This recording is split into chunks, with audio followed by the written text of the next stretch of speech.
Schwartz, may I help you? Mr. Schwartz, Matt Clausen, you are on the record, and we're getting ready to get started on the Board of Education meeting. Okay, great. All right? Yeah, give me just one moment. I just want to circle around me here, okay? Okay. I'm just going to put you on mute for just a moment, okay? That's perfectly fine.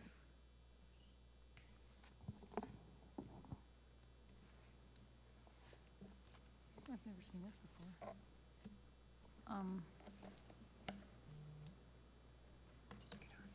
No, that's weird. Never had that happen before. Strange things are happening. Okay, that's really weird. Thank you, Mr. Clausen. Ready to go. All right. I'd like to welcome everyone out tonight. I can't get on. What am I doing wrong? Thank you, Mr. Clausen. Ready to go. All right. Kathy, you want to do the roll, please? Mr. Clausen. Here? Ms. Phillips. Here. Mr. Schwartz. Here. Mr. Taylor. Here. Ms. Upchurch. Here. Let's go ahead and have the Pledge of Allegiance. And Dr. Benton, would you lead us, please?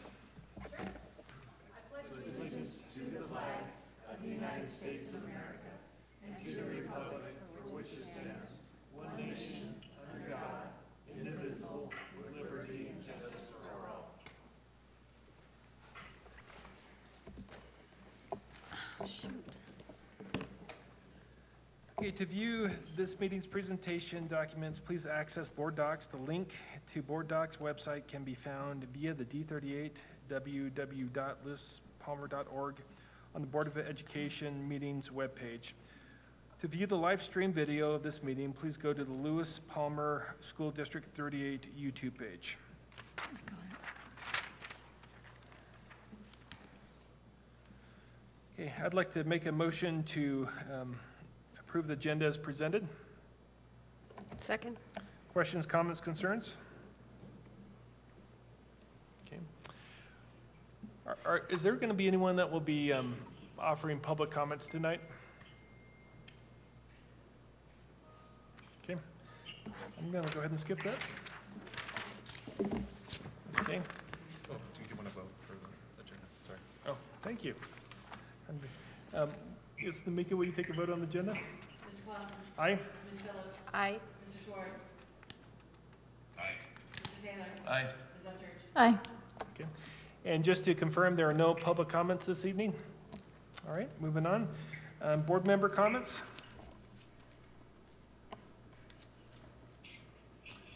Mr. Taylor, do you have any board member comments? Excuse me. Gosh, it's hot in here. Just kidding. Bad joke, I know. You're sweating a little bit there, Chris. Yeah, yeah. So, what a change, in like a week, a day, every day. I don't know what is in the future here. I hope that the best decision is made, whatever that is. I was reading or watching a video from a professor from the University of Minnesota that actually stated that it may be counterproductive to close schools because this particular virus is not the typical influenza virus that where schools are the incubator or the reactor for spreading this particular virus. In fact, it's just the opposite. Younger children tend to not get it. So I don't know, all of the data and everything that's driving all the decisions, and to the point of, I might even suggest panic. But there's some good researchers out there that suggest a more balanced, moderate approach. And I've seen that, don't know if it's right or wrong, but they see a different perspective. And I just, I'm not an expert in it. I just am doing my own study and analysis. And, city of San Francisco and surrounding communities are locked down. That's probably going to extend to other big cities. So I wish I really understood the nature of this beast called coronavirus, but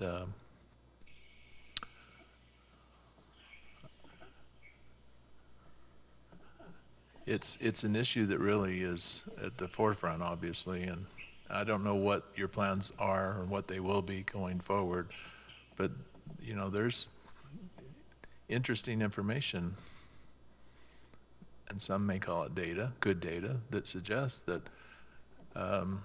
having kids at home for nurses is counterproductive to helping those who are in need, etc. So there is unintended consequences to everything we're doing, and I'm glad I'm not having to make these decisions. I support you, Dr. Summers.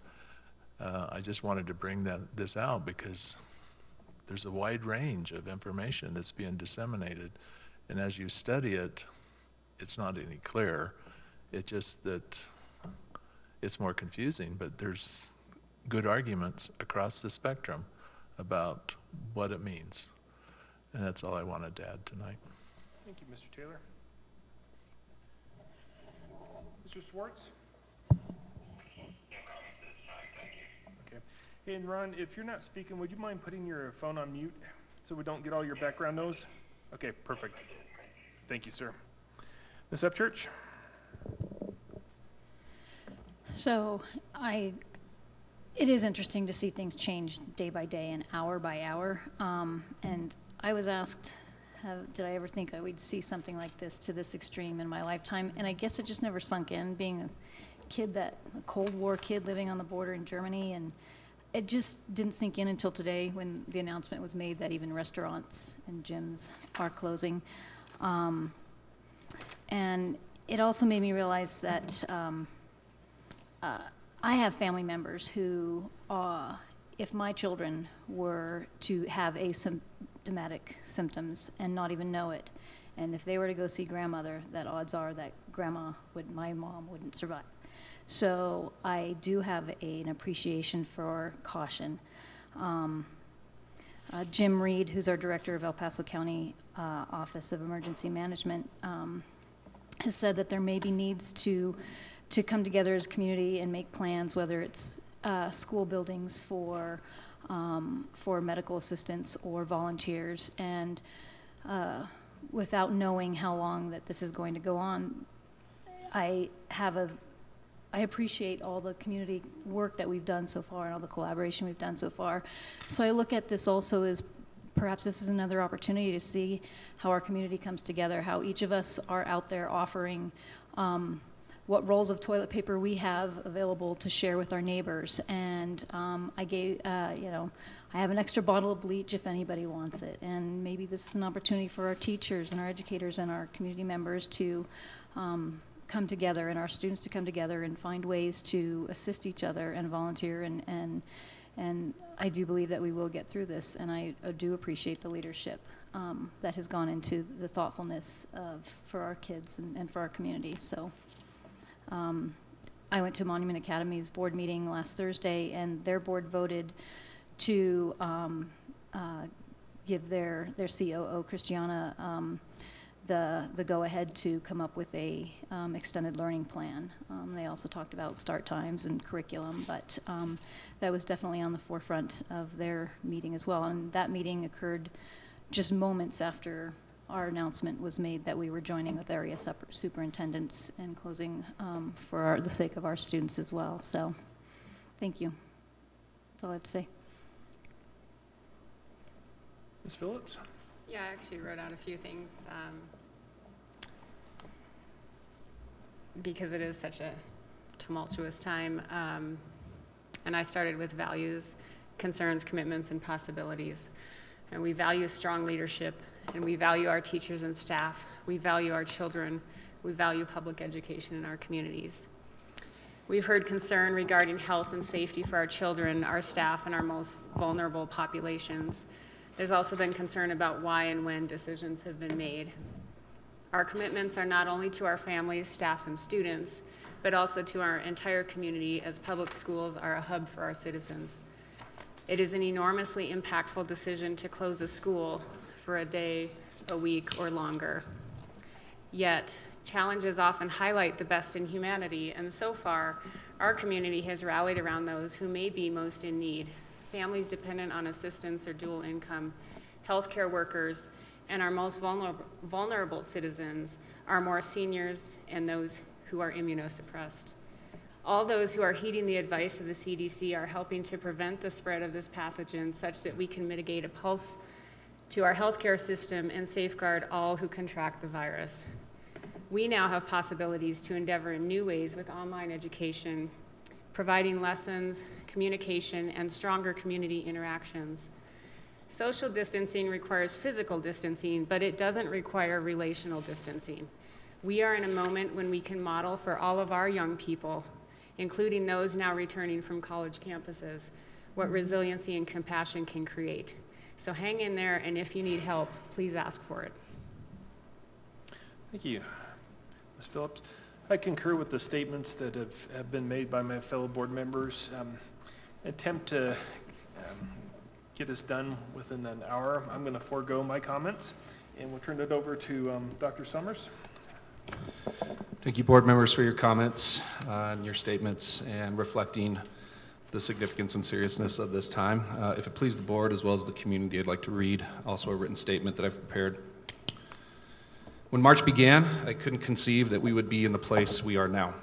I know we all have many questions, and frankly, we don't have as many answers as we'd like to have. COVID-19 has created a season of rapidly changing conditions.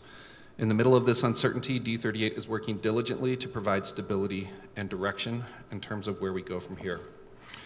D38, along with school districts across the state and nation, closed schools as of today for at least the next 2 weeks. While our scheduled spring break is included in this time period, I am mindful of how much of a disruption this can cause for our students, families, and community. We will miss seeing our students and their families. We will also miss the presence of our friends and colleagues for a time. While I'm hopeful for a quick resolution to this situation, I'm also reminded that the situation continues to change moment to moment. To provide some semblance of direction and clarity, here are some definitive updates I can share with you this evening. Teachers and leaders are now preparing to provide remote learning opportunities for students in the event of an extended closure. We are also working on plans for supporting our students who need specialized services. This is a time for innovation and creativity. We will learn a new way of doing the business of education together. Ultimately, education is about relationships. We share what we know with each other and inspire each other on our various paths. We will remain connected to each other one way or another through emails, texts, or phone calls, using all means that are available to us during this time. We communicated with the families of our free and reduced meal recipients on Friday. We have partnered with Tri-Lakes Cares to ensure that our students who would typically receive free meals will still have the opportunity to get those meals. Beyond our local community, there are also many locations throughout the Pikes Peak region that are providing meals through a partnership of school districts throughout El Paso County. This map is on our coronavirus website page and has been shared also on our social media platforms. Additionally, D38 has asked our families about internet and device access. In the event of a potential extended closure, D38 will be able to provide Chromebooks and hotspots to students who do not have a home computer or internet access at no charge. Of particular importance, D38 employees will continue to be paid during this closure. Our public may reach the D38 coronavirus page directly at lewispalmer.org/coronavirus. This page is accessible from the top toolbar on every page. The page provides links to the CDC and all pertinent updates, including emails sent to our families from D38. We encourage our community to check our website for the most current D38 information regarding closure, and we'll continue updating this page and sending information directly to our families via email and text. Public institutions, including schools, have the great privilege and huge responsibility of providing appropriate care during all times, including times of crisis. I know that all of the school districts in this area have taken this duty seriously. It has been a challenging and difficult time for each of us, regardless of our specific role and area of influence. I am humbled to be part of the D38 team serving this community now. New developments are inevitable. D38 will continue actively monitoring the situation. I know we will have stories of hope and encouragement to share on the other side of this pandemic. I would also add that our children are watching how we navigate these difficult times. We see this as an opportunity to build personal resilience and to demonstrate resilience to our children. In the meantime, I hope we choose encouragement and support of each other over judgment. We all react to stress and uncertainty differently. I hope we exercise compassion instead of contempt. This is an opportunity for practicing patience and developing resiliency. Let's get through this together. Let's be better on the other side. Every interaction we have provides an opportunity to choose. Let's choose wisely. Let's choose kindness. And let's choose the greater good. My hope is that the spread of the virus will slow due to the extensive efforts around our country to minimize its impact. My hope is that you and your loved ones are well. Lastly, thank you for your support, patience, and understanding as we work to provide additional clarification during these challenging times. Please take care of yourselves, your families, and each other. Thank you. Thank you, Dr. Summers. All right, next agenda item, monthly budget work for 2021. Do we want to spend any time on that topic tonight? Seems pretty straightforward. We did prepare a few attachments, and I know Mr. Cruz is available to help process through those questions as you may have them. The only thing I note is board report DC indicates there's an attachment that's not there. Otherwise, I've reviewed it and I have no questions. I've reviewed it as well. I don't have any questions. I don't have any questions either. Mr. Schwartz, do you have any questions regarding monthly budget work for 2021? No questions, thank you, Mr. Clark. Okay. Moving on to the next agenda item, first reading. Well, with permission, Mr. Klassen, the attachment that I just pulled up off of our most recent agenda is showing some information within Okay, that then particular report. So I just right, want to make sure that that is accessible. it is. It starts with February, March 2020 budget calendar at the top. Is that right? Yes. And if you'll scroll down then, you'll notice on the second page it says attached are the comparisons, and there's no attachment. Between fiscal year 1920 and projected Yeah, because fiscal year I'd asked this 2021. question about our beginning and ending balances and the variance, and I just haven't seen what I've looked for, and so I'm sorry? It's the second attachment. Is that what it says? Well, I opened all the attachments and I couldn't tie them back. I think And maybe it's just not linked. what I'm looking Mr. for. Cruz, can you clarify just so we're not confused? It's this one, right?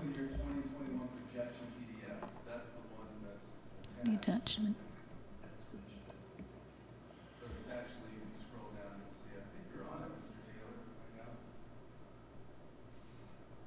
So there are three Has the attachments, and side you're by side. saying the 2021 projection attachment is what's referred to on the, Sorry, I read it. okay. Does that Okay. help clarify, Mr. Taylor?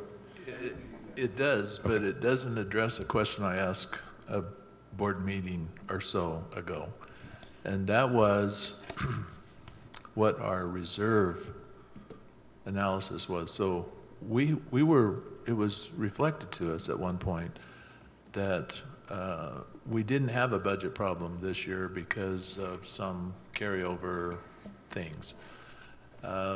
And I said, well, you know what would help me is to see what the beginning of the year reserve balances were, and then what the end of the year are, and so I could actually see, did our reserves, because we were in good shape percentage-wise as it relates to the Colorado requirements for reserves, and did those reserves shrink, or are they the same, or are we still okay? And I haven't seen that analysis. Please.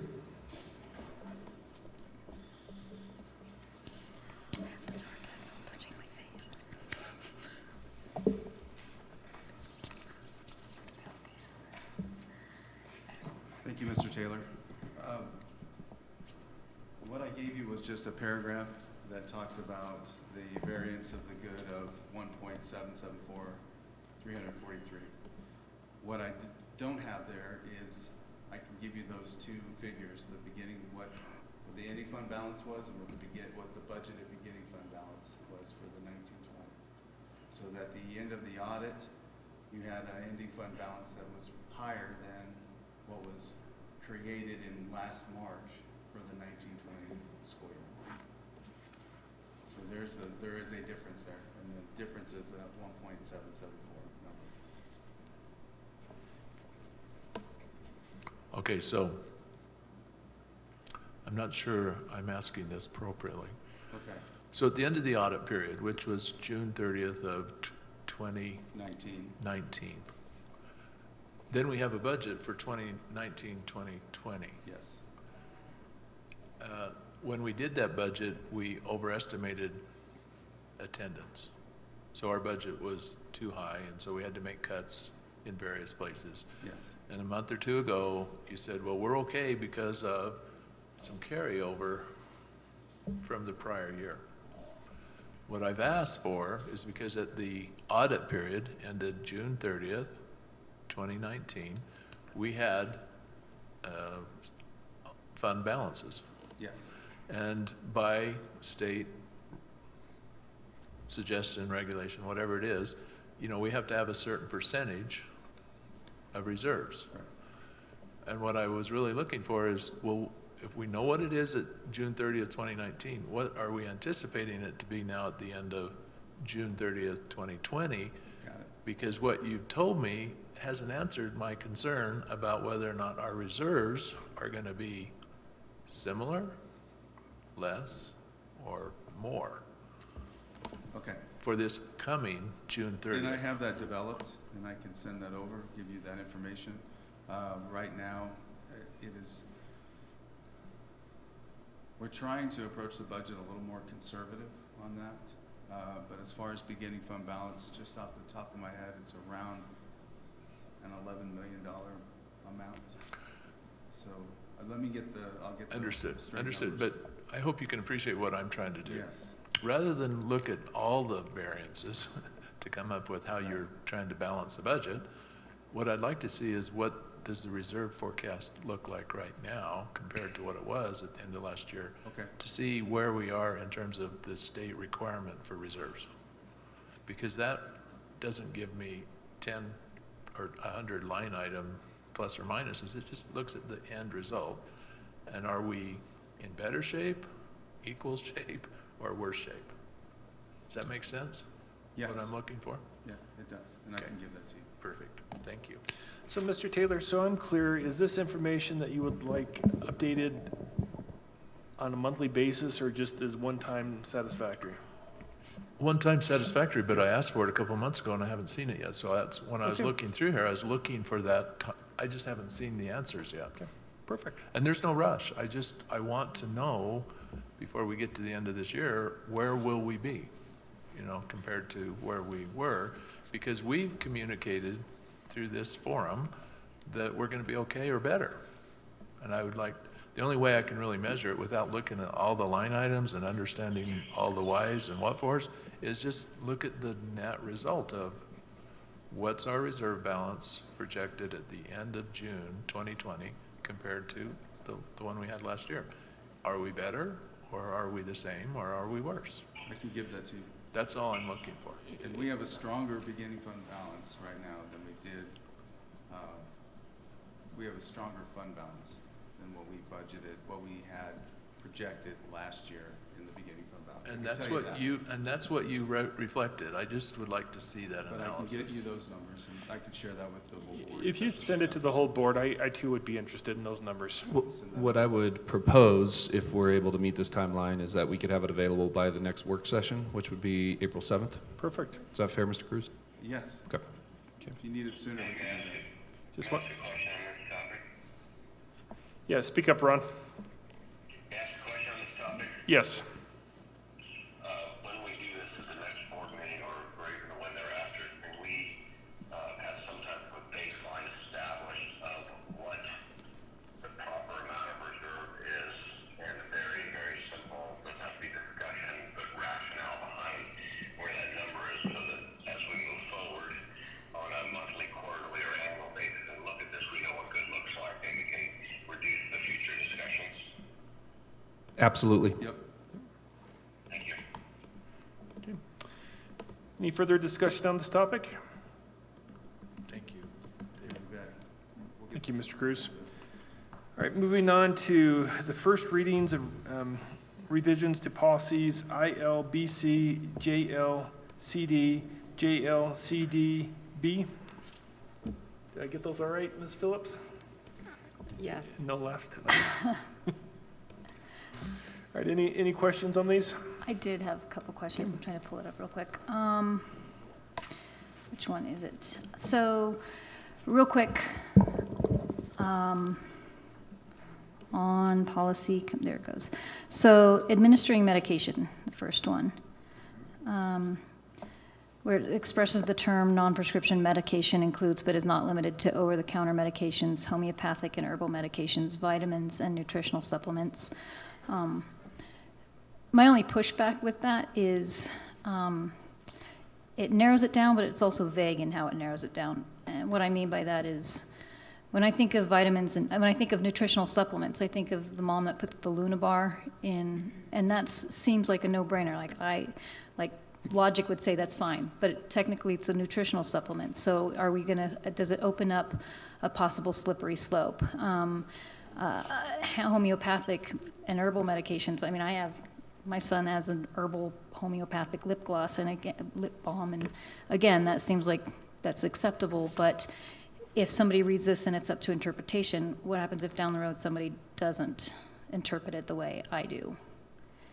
This was actually arrived at by the nursing staff, medical staff, Okay. who tried to interpret it in a way that they're generally the ones who interpret how that is going to read.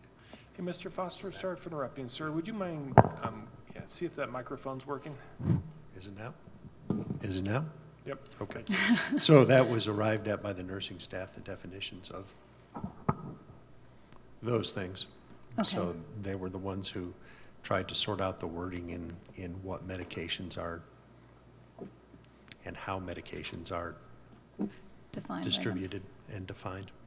And I appreciate that work that went Yeah. into that. I would encourage us just to leave it at the term non-prescription medication includes but is not limited to over-the-counter medications and vitamins, but the word medications, and leave it at that. Leave it at that. I'll look at that. Yeah, sure. That's just my input, my 2 cents. Okay. Good input, thank you. All right, any other discussion on these Yep. policy revisions? Okay. Which one? The early literacy one, the Early Literacy Act. So the instruction, I understand that the instructional programming and just that one small piece that's that's entered in there comes straight from the CDE, the evidence-based instruction. So I get that. Would it be possible when we're discussing these, on the bottom of it, you typically do, but I was curious when I was trying to dig through where this comes from and why, when it gives the references, if we could highlight that reference as it applies. It's just for our In the legal references? yes, just when we're doing first reading so that we know what we're looking at. Okay. I can either put that or in a comment where that comes from. Okay. Okay. Anything else, Ms. Phillips? I don't have anything. Okay. Ms. Upchurch? Nope, that was all I had on that one. Mr. Taylor? Mr. Swartz? Nothing here, thank you. All right, moving on to the next agenda item, first reading of new policy IHCDA and procedure IHCDA-R. Are there any questions regarding the new policy and procedure? I do have one again. Okay. So on that one, under the application, this is new because of the concurrent enrollment, correct? If I understand. Correct. Okay. So where it where it says section 2, the second paragraph at the end, when it says the guidance counselor or concurrent enrollment designee shall notify the student of the decision, which shall be final. My only concern with that is, does that take away a student's due process? If a student or a parent disagrees with what the counselor and the concurrent enrollment designee states, shouldn't they still have that due process to take it to the principal or take it on up? This was Lori's baby more than mine, so. I just wondered if we could strike which shall be final. It makes sense. I hear you, but there has to be a definitive endpoint because of the way the semesters work. If there's What I not, would tell you is there are pretty strict criteria too of what. I wasn't gonna sit in your lap. There's pretty strict criteria for most concurrent enrollment coursework that students would access, including courses they have to have as prerequisites and a process. We have paperwork that we also make sure that everybody signs off on, that they meet those criteria, AccuPlacer scores, prerequisite courses as well as grades. So that's why the process, I mean, it's actually pretty cut and dry. But the other piece I would tell you is that we've had parents request that students take maybe 11 college hours, as well as maybe 6 to 7 brick and mortar courses, and that's too much for a student to have to take on. So I hear what you're saying about the decision is final, but there is also policy that states if they don't agree with something that's in policy, that they can then appeal that decision, and that's Bob's world. You can take it back. so they would then appeal that in policy JII, or under that term, they'd do to go to the K appeal process. So the K appeal process would override this. It would allow for an appeal of that Okay. decision. It doesn't override it automatically, but would allow for an appeal. Because the other policy says that they have they have to start this process 60 days in advance, right? Correct. Right, they have to start the enrollment process a certain amount of days in advance, or otherwise They're not going to make they it. are not going to make it in time for the deadlines for the colleges. Yeah. So I'm comfortable with that as long as it's understood that the appeals process, this does not override the appeals process. It's an appeal for the policy, meaning that they somehow violated policy. That's what the appeal policy is discussing, not whether or not a decision that they didn't agree with was made at the building level. Okay, well, for what it's worth, I still think that there should be a due process so that if with the parents and the student and the counselors, if they want to talk to a principal. And I agree with you, hear what you're saying with if there's too much and the deadline, I completely agree, but I still want to make sure that we're leaving that door open to bring in a parent and the building administrator into the conversation if need be. So part of that process, though, includes parent involvement early on in concurrent enrollment because they are signing up for college coursework. Just like when we ask students to register for courses at the high school or middle school level, the parent has to sign off on that registration. It's the same. So it's not any different than that process either. It just seems more final because the word final is in there. Yeah, that's, I think, what's But it's good. the same for other courses. You know, a parent can't override putting a kid 2 years ahead in math when we say this is the decision that best fits the child. Does that make sense? Absolutely. Okay. But don't parents have the opportunity to say, hey, Principal O'Connor, I don't agree with this, and Principal O'Connor can say, I support my counselor, or, okay, we look into this. So the other piece of the paperwork is that it's signed off by the student, the parent, the counselor, and the principal. So there's a whole, like I said, it's a completely different sign-up process. Okay. Well, I'll look into that further, but it's just something that I wanted to voice a concern on. That's all I had to say. I have one question on it. What is a qualified student? Go ahead. A student who meets the prerequisites for registering for a college course. In other words, they have the required post-secondary. They have the required prerequisites to post-secondary, and they meet the scores and that PPCC requires. Anything more? A student under the age of 21 between 9th and 12th grade also is a qualified student. So this is a policy. Underneath this policy somewhere defines a qualified student. Actually on the middle on of the the page policy. under definitions, Missions. and that's per statute. Which one are you on? Are you on IHCDA-R? I was looking at -R. IHCDA, I'm in the wrong place. the definition of Concurrent qualified student definition. is in the policy, not the reg. I was in the wrong place. I apologize. So this is just almost unrelated. So when we get to congratulate these students in the May timeframe, is there ever a recognition of those who have received college credits? Is there any sort of recognition that occurs? We typically haven't done that in the past. No. Well, that's why I'm asking the question. Should we? I mean, is it something that should be considered, or, I mean, we've never done it, but does that make it? It doesn't mean that we can't. One of the things I might offer Or back. how? Right.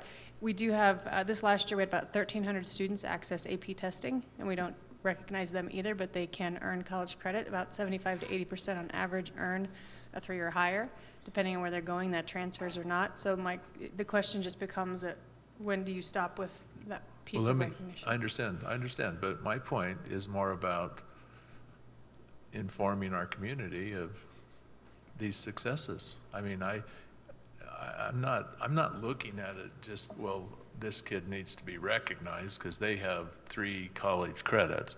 I'm more thinking about, this is a product of our system, right? This is good. So I think that came up last spring when the high schoolers came to make a public comment about the different chords at graduation. That was one of the things they were advocating. So it's one way to do it in a generalized sense. Another thought would be that as part of a principal address or even perhaps a superintendent address, that we could make reference to the number of students, the number of credits, the number of accomplishments that are represented either through AP testing, concurrent enrollment, et cetera.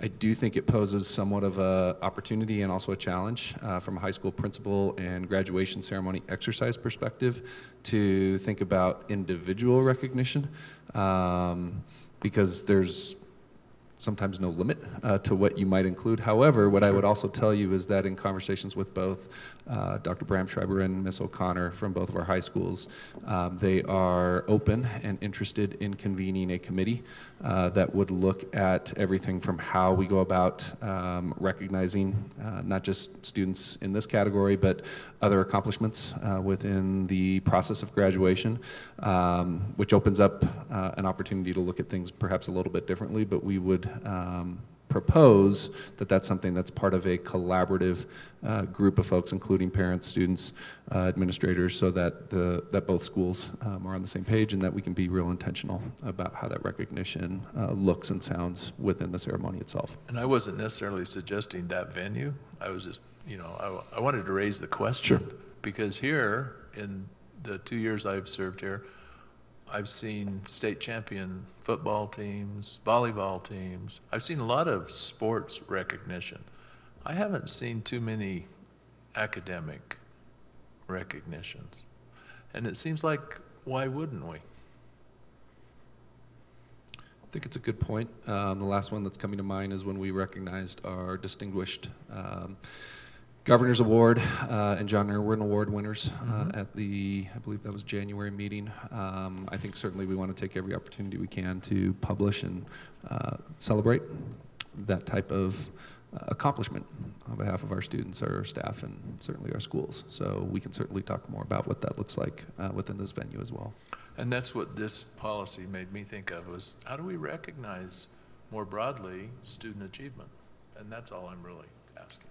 Well, and I also like Casey's idea because especially when Gary Gable was here, he would kind of break down, all the accomplishments, and, that's one additional area, the number of kids that have taken AP classes that qualified for college credit, how many kids have actually taken college credit, and just throw out a number. I think that'd be a great opportunity to recognize them. It wouldn't take very much time.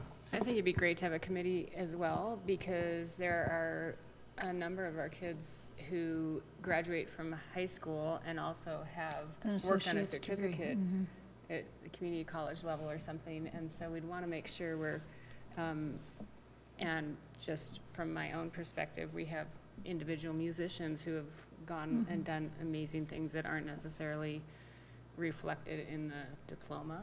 So, there could be other, there are many other aspects of that putting a committee together would be a good idea. Ron, did you have a comment? The only thought I had was they used to do, and they may still do this, some kind of a senior recognition night where We they still do. recognize all the seniors that had scholarships and all kinds of different things. So that was separate from graduation, but for the seniors, it was a big deal. So some things are currently happening already. Okay. We do the baccalaureate, where we recognize students for their scholarships, but I do like the idea of from DECA to robotics to music. I have one more question, just to clarify, like Chris had a question. What is the difference between a technical education course and a vocational school? ISSA, or International Salon and Spa Academy, is a vocational program, and a technical program or career and technical education program is actually a concurrent enrollment course. So they both can lead to certificates for industrial certs, but they're just different categories. Okay. And one qualifies and one does not? Right, so vocational education does not qualify as concurrent enrollment, but it does count towards an industry cert. Okay, is there a reason why? Because they're not taught by college professors. They're Gotcha. taught by credentialed instructors. Gotcha. There's just different credentialing pathways. There's also So- Perkins dollars attached. Okay, so There's all kinds of things that are different about different programs, and but yeah, vocational is actually kind of an old school term. There are a handful of. But they still get credit to, are working towards a credential, so it's different. They're not getting transcripted college credit like a CTE program Okay, through great. Pikes Peak Community College or a Career Step program. That is concurrent enrollment where they do receive transcripted credit. When it comes to how we transcript at the high school level, we transcript both of them for Okay. credit. That's- Does that make more Yep, sense? yep. So. Any other questions before we move on? Okay. All right, next agenda item, planning related to extended closure. So I just wanted to give the board an opportunity to ask any questions you might have, keeping in mind that the answers may be clear in some cases, and we're still working on quite a bit, but following up from the comments earlier, if there's anything more specific that you'd like to understand about where we're at and how we're looking at moving forward. I have a couple questions. So with Polis's, when he said that for the next 30 days, areas that there can't be any gatherings of, it was 250 or more, and since it's school until I believe it's April 16th. So does the school qualify or not qualify under that? So based on our conversations that have been ongoing, both with Colorado Department of Education and Governor Polis, and in partnership with our departments of public health, both at the state and local level, our understanding is that 250 limit does not currently apply to a school environment. That being said, that's how it is right now. That could potentially change. It has created some real challenges as we're looking at interpreting some of what either comes across as a recommendation versus what's more of a mandate versus how do schools make those decisions about how we're moving forward. So all I can tell you right now is that we are having a lot of ongoing conversation with the above mentioned entities and doing the best we can to make sense of those and make decisions that are going to have more of a definitive impact as to whether we return coming back from spring break or whether that would be a prolonged closure. My best sense of when that decision would become more definitive would be by middle of next week. Okay. Hopefully that answered it. I'm trying not to Yes. be too vague, Yes, but that yeah, answered it. it's I have other questions, but Teresa it's a does too. little difficult when we ask those direct questions and we're basically getting the answer that I just shared with you. So Okay. we're doing the best we can as area superintendents to make sense of that. I will add one more line to that, which is we believe that in El Paso County, in order to ensure a level of coordination and consistency, that at this point we are approaching these decisions not necessarily as a mandate that every district does the same thing, but that it's helpful when we have a more aligned and coordinated stance and decision. Sure. And we have weekly conference calls to that point. Do you mind if I go? Yeah. I have a question that has been circulating in my neighborhood. So as a parent, I understand that with regards to high school possibly going on, extended absence and online instruction there, it would be via teacher, and my daughter has been contacted already by some of her teachers. Sure. Can you map out a little bit what that looks like at the middle school level and then at the K through 5 level?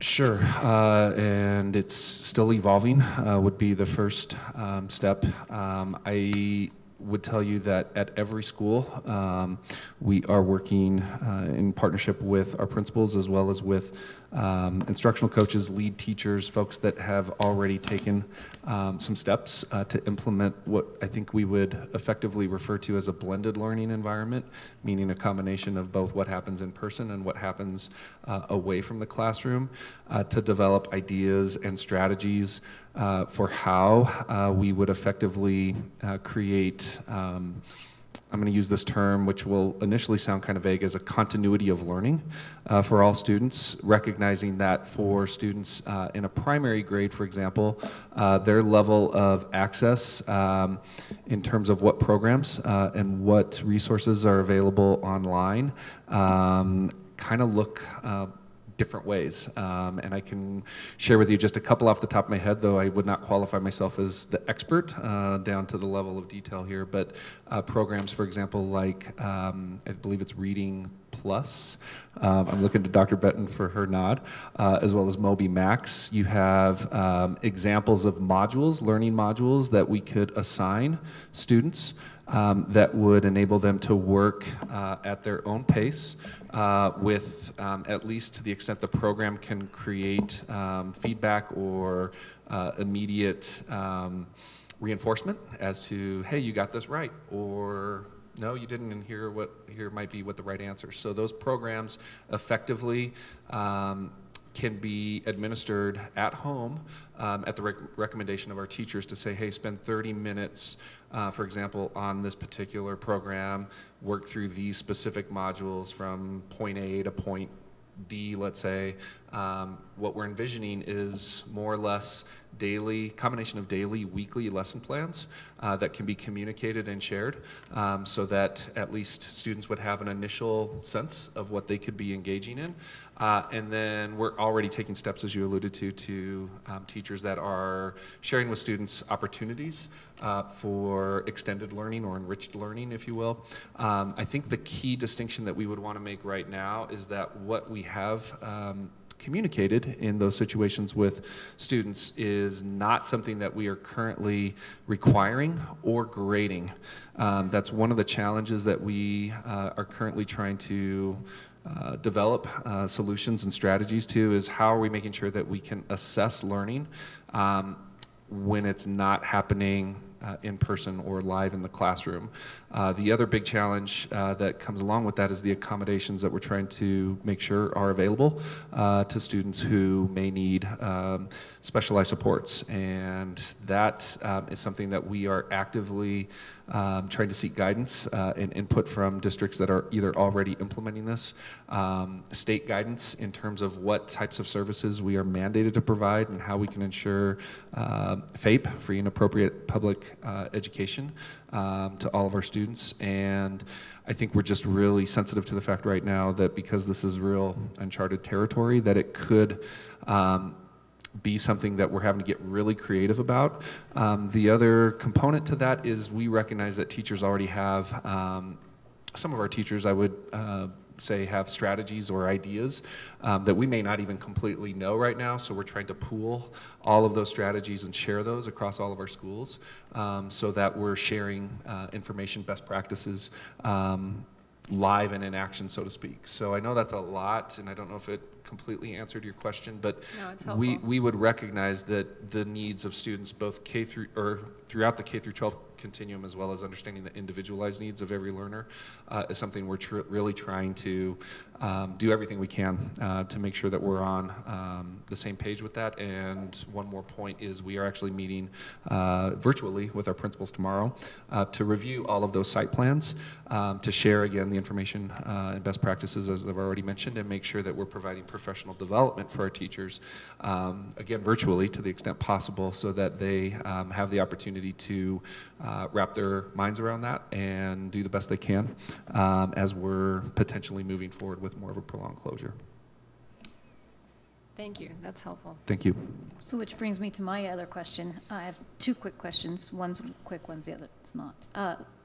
If the event of a prolonged closure, do we have a backup plan for those things that our kids have been working hard, like their plays or their proms or, heaven forbid, even graduation? My best answer to that right now is recognizing the significance Sure. and the value that those types of events hold for our students and our families and our community. We are taking a stance right now of putting everything on pause in the hopes that we don't have to make that decision until the very last resort.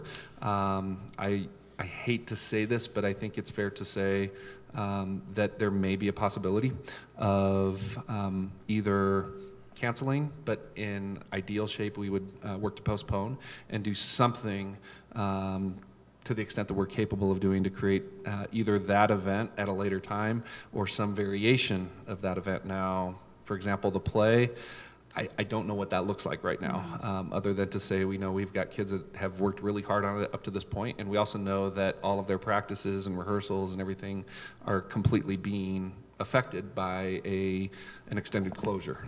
So I'm trying to do the best I can to not make those decisions sooner than what we need to, but recognizing that in some cases we may have to make a decision sooner rather than later. We're in a real challenging sticking point with that.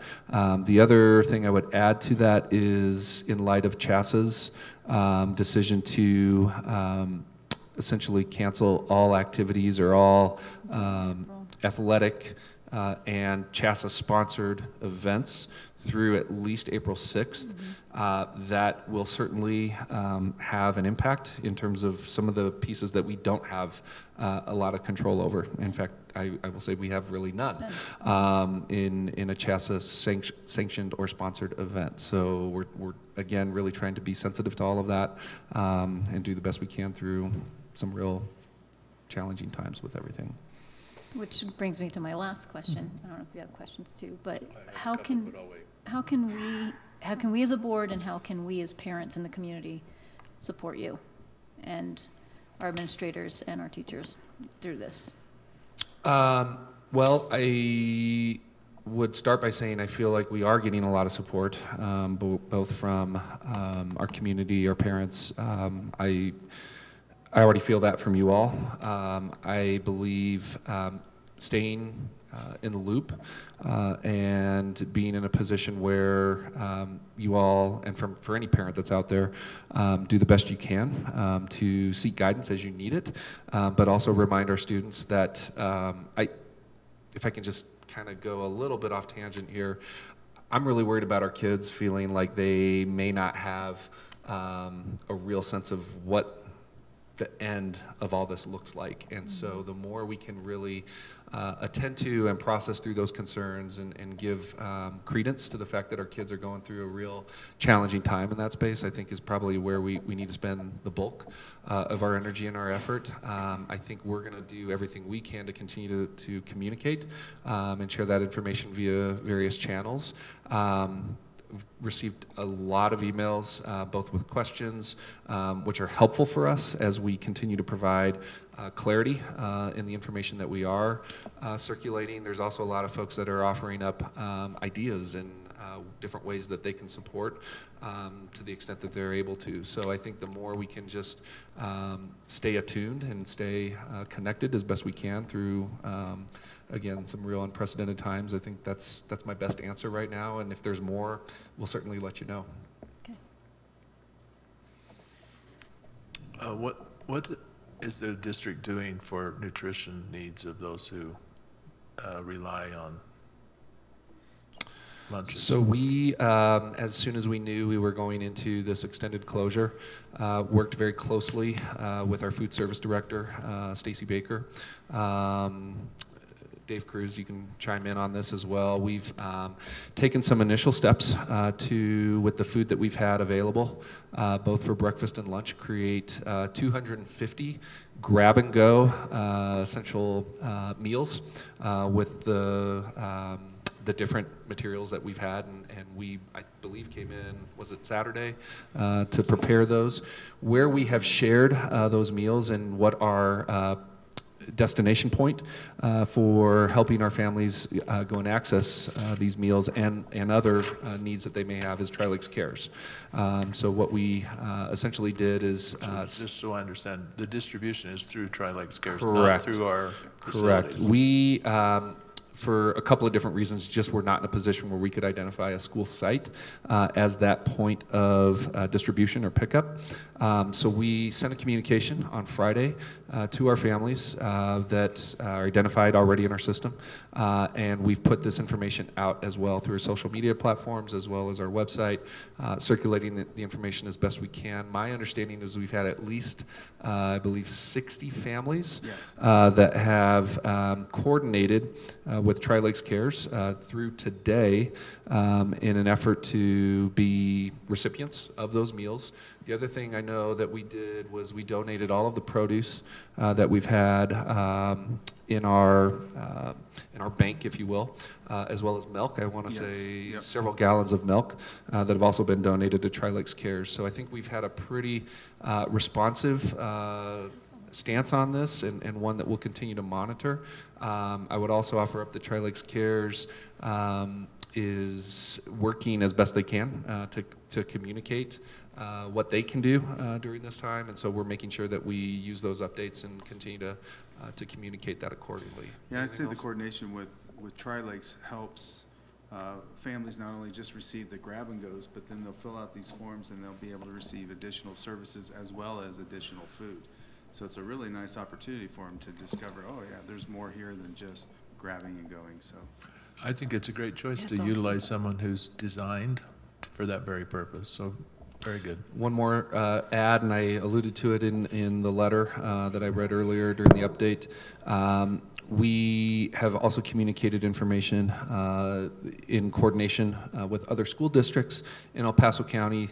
There's currently an agreement with all food distribution sites that are operated out of some other districts. I believe the closest for us right now, there's a couple in D20, a couple in D49, but it goes all the way down south through Harrison, Whitefield, Fountain District, out west toward Manitou, and out east are different locations where anybody who is in need of student under 18 years old is in need of food can go and visit those sites during pre-specified time periods. So that map and those time frames that are open are also accessible from our website for anyone that wants to access it that way. And can I just add one thing? Haley Chapin from Tri-Lakes Cares has put out a number of notices that if people in our community want to help with Tri-Lakes Cares efforts, because even though the food supply chain is not broken in the country, it is lagging a little bit. If you walk into the stores, some things are not available. But you can give monetary donations to Tri-Lakes Cares right now, and that is what is most helpful, because then she and her team can order in bulk from their supplier, and that's more effective right now. So, great.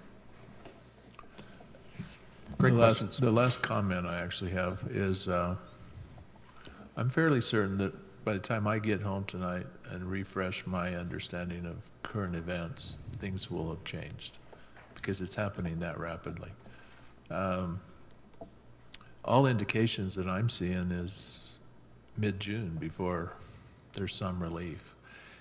Moreover, all we're doing, as I understand this, is trying to minimize the wave, the first wave.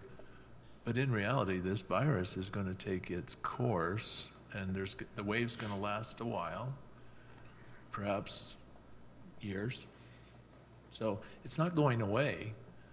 This is, I think now, a part of our permanent reality. And everything that we're doing right now is just to keep hospitals from being overwhelmed.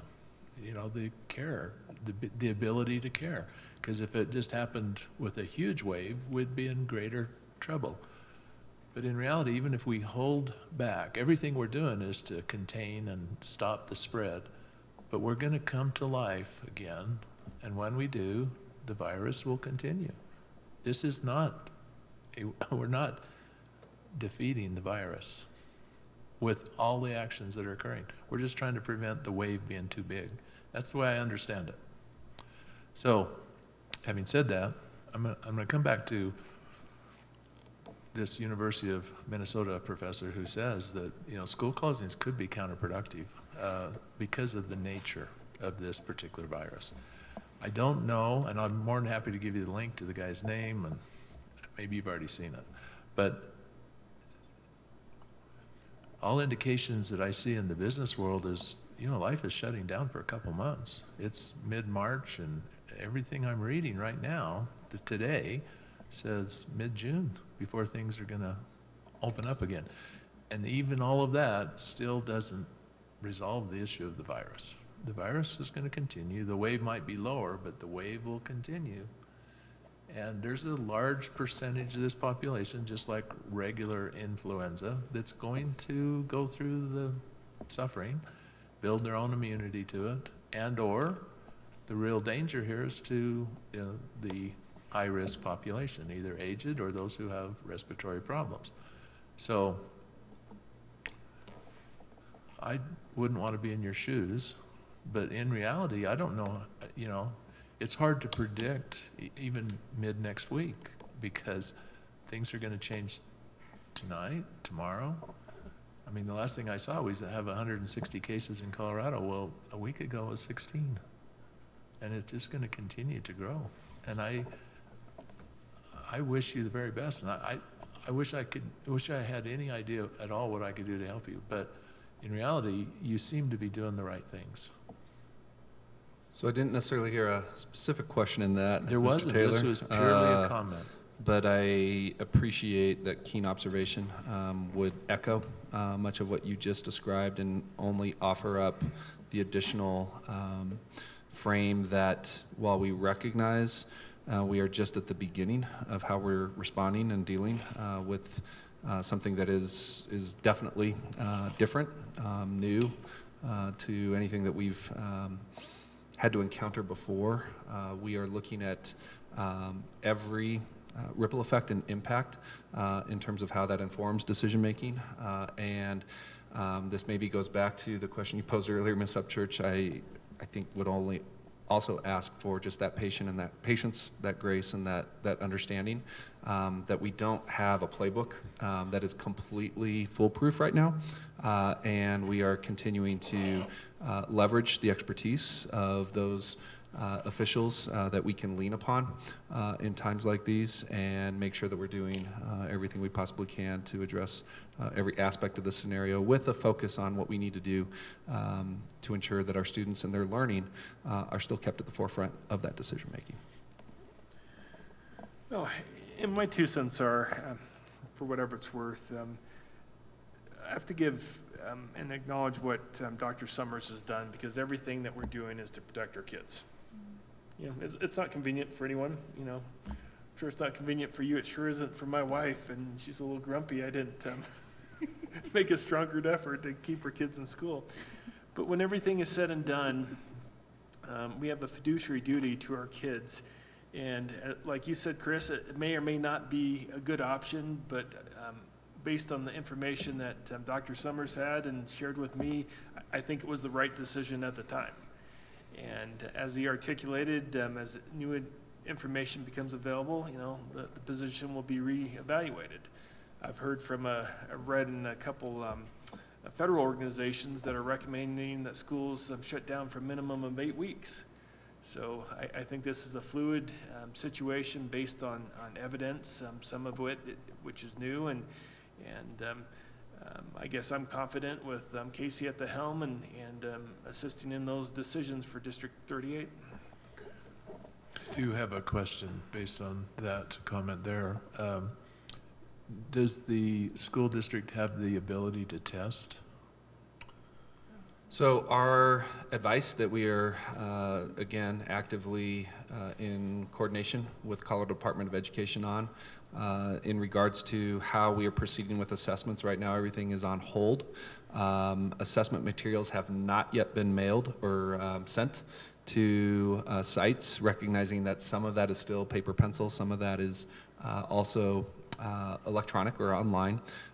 So at this point in time, multiple districts have certainly advocated for a position at the state level that could potentially put a moratorium on assessments as we come upon this season. What I will tell you is that as the state is weighing that decision, they are also trying to receive information or advice at the federal level, because it would be, again, pretty unprecedented for us to be in a situation where assessments may not be administered in the way that we would typically expect them.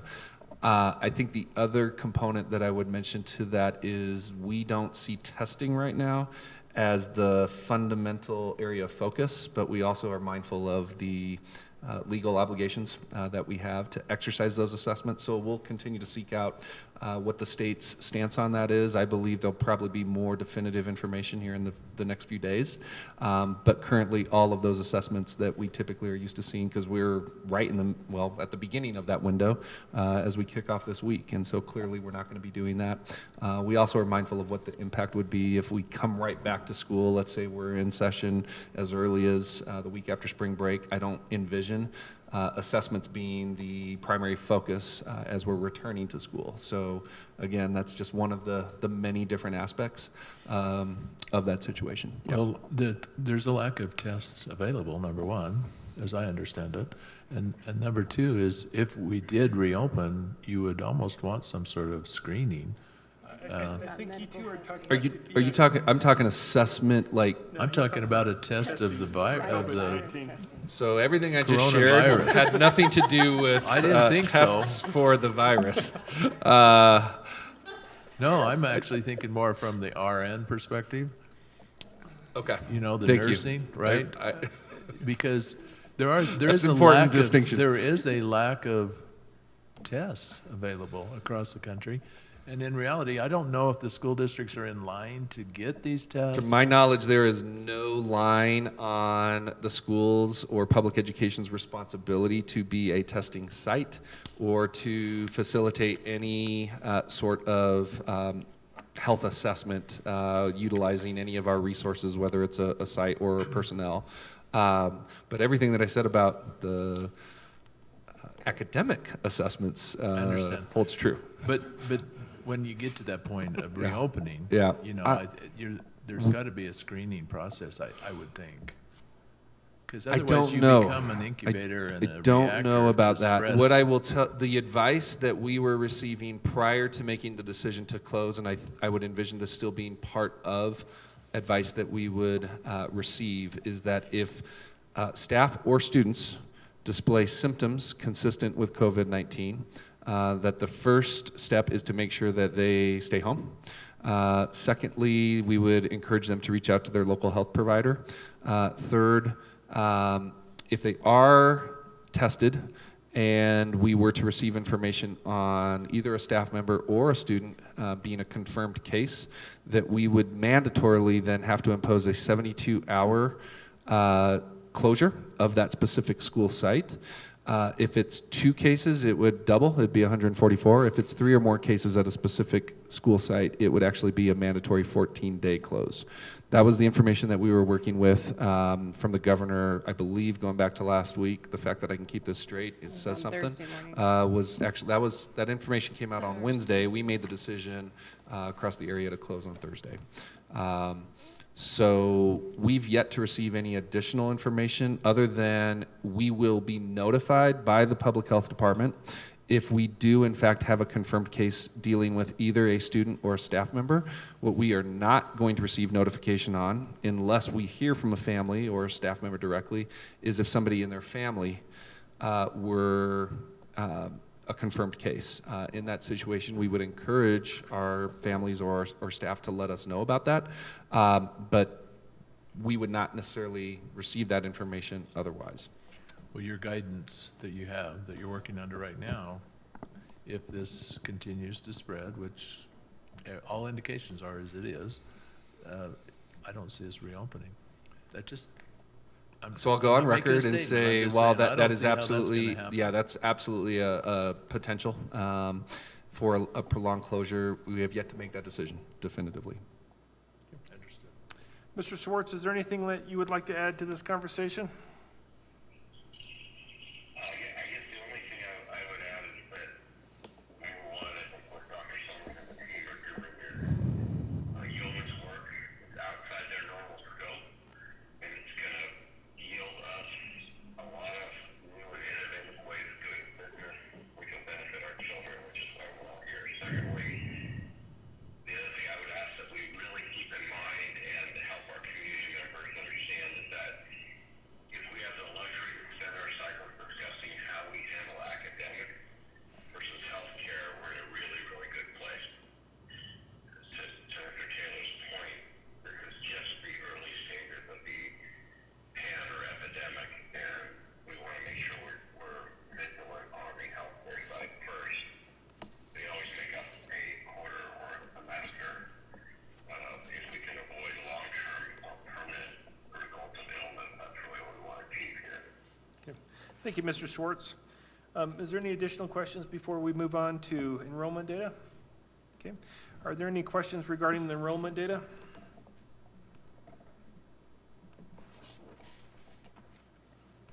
Looks like we're growing. Yes, we have more students today than we did October 1 count. Quite a few. And most Yes. of those are unpaid, right? No That is correct. We do not receive funding for any of those. It's a good report, though. It's good news. All right, any questions on this before we move on? Nope. Okay. All right, financial impact data, any questions on this section? I have a statement I'd like to make, and that is I really appreciate the format. As I go through it and I see the consistency now month over month, I appreciate it. It's really, I'm starting to get familiar with it. I'm starting to understand it. And so now I can quickly see where there might be some anomalies. But what I'm still looking for is comparative to our peer groups, whatever we define that to be, and also trends. Those are the two things I'd like to still see developed. In no rush, but those would be really valuable. Thank you.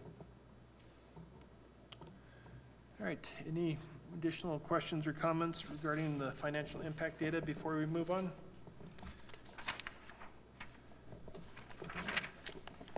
All right, compliance review for gifted education. Any questions regarding this topic?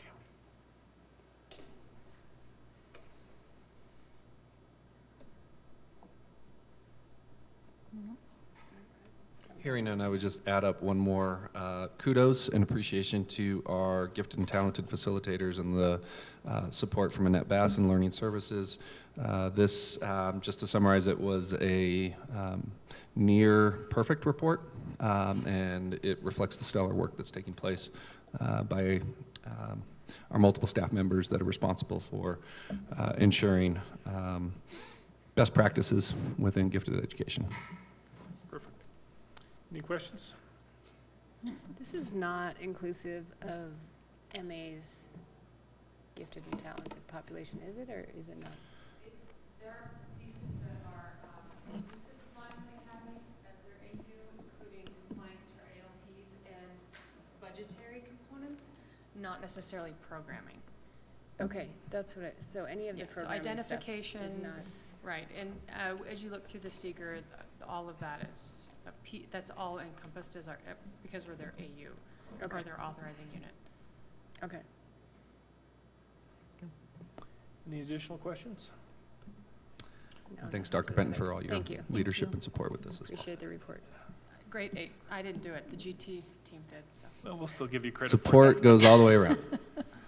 All right, next item is consent agenda. Before I make a motion, Ms. Upchurch, I believe there's one or two items you wanted to discuss. There was 2 items I wanted to pull from consent, and Dr. Benton, you already knew it was coming, didn't you? I would like to pull consent agenda number 8, the curriculum adoption, out to discuss as quickly as we can. And I also would like to, I just had a quick question about consent agenda number 9, the after prom activity approval for the fire pit. So if you want me to jump in. Yeah, please do. The main question I had on the curriculum evaluation was for the ELA, that's 9th and 10th grade, right? 9th through 12th. 9th through 12th, it's all 4. My personal preference is that we talk about curriculum outside of consent, because it's always a topic that people like to talk about. It's a big part of what we do. So my questions on it was, when I read the reviews of it and I looked at the teacher's review of it, do we have the ability to, I guess what I'm asking, I'm trying to find a way to ask it is, lack of better words, is there a way, also trying to get to it, is there a way to correlate some of the comments that came out of it? I didn't see these comments until our board meeting, so I didn't know to look like at page 408 through 415, when the concerns that were brought up on is it a skewed curriculum or not? My perspective on this is, if it's a well-rounded education where we're at making sure that our students are learning how to think and how to formulate their ideas versus what to think, and if it's balanced, then I don't see a problem. But I don't know, because I didn't dig into it that deep. So on page 23 of 36 within that packet, I saw that Devon worked with the teachers to respond to the comments so that you could see the context from the teachers' perspectives related to those comments. Yeah, I saw that. I did see that part. But I didn't have a chance to set my own eyes on it before if I'm having a discussion with somebody and I'm talking about my own students' education, I'm looking at it, being able to actually put my fingers and articulate, I guess my question is it possible to table that particular curriculum to look at it now that things have changed, but to come in again and see what it is he's talking about in his review? Or can we vote on, so this is just, it's information for right now, and then the vote would occur at the next meeting. So if you want to gather more information, you absolutely can. Great, that's all I was asking, is this isn't and usually we do this in 2 votes anyway. Correct. Okay. That's one reason why, so that you can see the entire packet and answer any questions that you may have. Okay. Before you vote on the curriculum. On the curriculum, perfect. And I highly suggest that you reach out to the teachers who were involved in screening the curriculum. Yes. That's one reason why their names are on there. And Devon Johnson helped facilitate this whole process as Learning Services Coordinator, and she's also someone that can help get you digital access to the resources, given that we're not going to have you physically come in. Right. How often are curricula refused or put aside? I mean, I would assume by the time it gets to this point where it's being reviewed. In the 9 years that I've had any role in curriculum, by the time it gets to this point, I've not had one denied. Cool. And the last time we did an adoption for 9th through 12th grade ELA was 2005. 2005, okay, that helps too. That wasn't my only question, is if we could have an opportunity to dig in a little deeper, so I'm glad that we do. So I have no more questions. Did you want to do number 9? Yes, but I'm waiting for our president to. I'm sorry? Are we? Are we ready to vote? Any other items that need to be? Yeah, number 9. Okay. Thank you. My only question on number 9 was the after prom Fire pit? fire pit. Yes, is that going to be propane or wood? I believe it is wood. Mr. Foster, can you double check that? Yes, I'm seeing nods. It is wood. It. Yeah, when I looked at, Small portable fire pit. is there a reason why is there a reason for Is wood that all it versus is? Is a propane? small portable? It's just a small That's one, kind of right? lame. I was That's a hoping that whole maybe nother there'd be a way to look at bonfire that. like when we were the kids. bonfires we used to have at Mitchell. The intent for this fire is You not could see to make those it from a space. bonfire, Mr. Clausen. This will be an opportunity to cook s'mores. I'm sorry, that was That's inappropriate on my okay. part. We appreciate the sense of humor with this. The reason I was asking is I was reading through this and I did read the insurance and they said, well, we wouldn't recommend wood, but if you're going to, this is how to do it. And I thought, well, wouldn't propane be the simpler way to go, or is there a reason it has to be wood over propane? I don't know the rationale behind that, other than this is what our parents Want? proposed, and we are willing to support that. All right. Okay. Any additional questions? No, I just wanted to know. Mr. Schwartz, do you have any questions, sir? Only question is there one of a fire is it going to be in that area of an amber? When it comes up in an amber tank that has got some room to maneuver without touching anything dry? Yes, It'll be in a park. it will be on a slab, concrete slab. Thank you. All right, any additional items that we need to discuss in the consent agenda before I make a motion? I'd like to make a motion to adopt the consent agenda as presented. Second? Questions, comments, concerns? I just want to clarify that we are approving the bus purchase that we talked about in the working session, correct? Correct. And at the end of that time period, we will own the 10 buses. They That's are not correct. being leased. Yep. It's an offer to purchase. All right, any other questions? Hearing none, Ms. Namika? Aye. Aye. Aye. Aye. Thank you. Is there any other business that we need to conduct before we stand adjourned? All right, hearing none, we stand adjourned. Thank you, Ron. I'm dropping you off.